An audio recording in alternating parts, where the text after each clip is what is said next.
قال موسى يا رب علمني شيئا أذكرك وأدعوك به. Musa is saying to Allah, oh Allah, teach me something. أذكرك, I can remember you with, وأدعوك به, and I make a dua to you through this dhikr.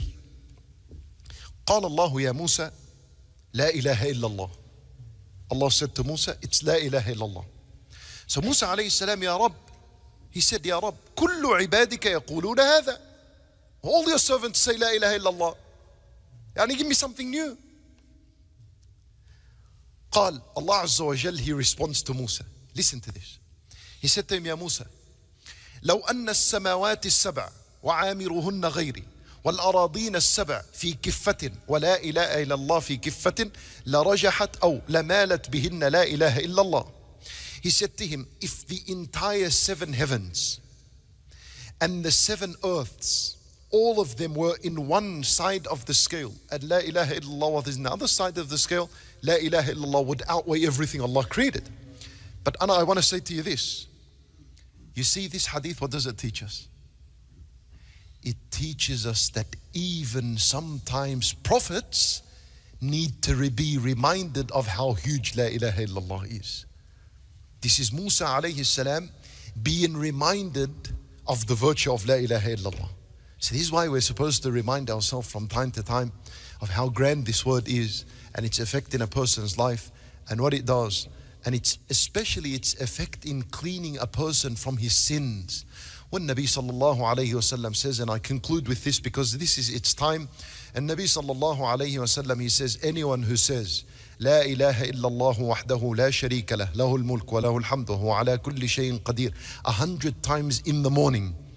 Al-ulama rahimahumullah, they say this could be divided over the morning and the afternoon. 50 in the morning, 50 in the afternoon, doesn't matter what it is, but at least you say it 100 times in the day. Why I'm sharing this hadith with you? Because now, before you go, you say it 100 times. If you say it 100 times, properly, slowly, trying to understand and live its meanings, it'll take you 16 minutes. And I timed it. 16 minutes it'll take. 50 minutes, you don't want to rush. You don't want to rush. Remember, without this word, nothing would have existed. So there's no point in rushing. Then what's the reward for saying it 100 times? 5 rewards. Number 1, كان كعتق 10 رقاب من ولد إسماعيل. It's as though you have freed 10 slaves from the children of Ismail. إيش يعني من ولد إسماعيل? You know, slaves are many kinds. There are some cheap slaves and there's expensive slaves. The Arab slave is considered an expensive slave. Waladi Ismail, the children of Ismail, meaning Ismail is the branch for the Arabs, the children that came from his lineage that are slaves, freeing them costs much more than freeing someone else from another lineage. It's as though you have freed 10 of them. 10.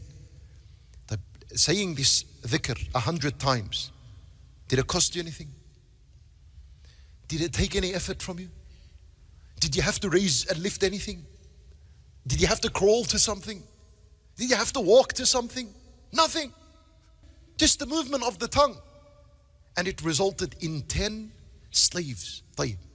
And I ask you, what is the reward of freeing a slave in Islam? What's the reward? And I told you, you freed 10 slaves. And you said, MashaAllah, I freed 10 slaves. And do you know what the reward of freeing a slave is? Oh, that's where the beauty is. Okay, we understand 10 slaves have been freed. What did it, how does that benefit you? What's the reward of freeing one slave in Islam? Like Abu Bakr radiallahu anhu, he freed a slave. He's freed many. Well, Sahaba freed many. This was a practiced good deed. Right? The one who killed someone by accident, he needs to free a slave, if there is. The one who had intercourse with his wife during the day of Ramadan, big haram. The first thing he's supposed to do as an expiation is to free a slave. Then if he can't fast 2 months, then if he can't, he feeds 60 poor people. Freeing a slave. What's its reward? Nabi sallallahu alayhi wasallam, he says, the one who frees a slave, for every limb of the slave he freed, it's his freedom from the hellfire. كان بكل عضو يعتقه عتقه من النار. So if you freed one slave, the reward is that you're freed from Jahannam. That's the reward. هذا one slave is enough for you to free. This dhikr is giving you 10. And from the best of slaves. يعني how can a morning go by and you don't say لا إله إلا الله وحده لا شريك له له الملك وله الحمد وهو على كل شيء قدير 10 times. And you sit and you feel its meaning in your heart. How? How can a morning go by and you don't say it? And wallahi, if you are going to free 10 slaves from your money, how much is it going to cost? How much is, if they're slaves, how much is one slave going to cost you? 5,000, 10,000. This was up until recently, the last slaves were in Mauritania. That's how much a slave was. It was very expensive. You'll have someone that is going to serve you for life. So you got to pay money. Nothing is required from you. Not a single dollar. Save 10 slaves being freed. That's one. And that's your freedom from Jahannam. Already it's good. Number 2, 100 hasanat given. 100 hasanat. Wal hasana in Ramadan is huge. Try to say this dhikr as much as you can in the mornings of Ramadan. Well, good, we're sharing this lesson now. We're just about to enter the 10 nights and the 10 days of the last 10 nights of Ramadan. Increase in this dhikr. 100 hasanat. Wal hasana in Ramadan is precious. Number 3, it wipes away 100 sayyi'at. See how its effect in removing sayyi'at. 100 sayyi'at wiped away.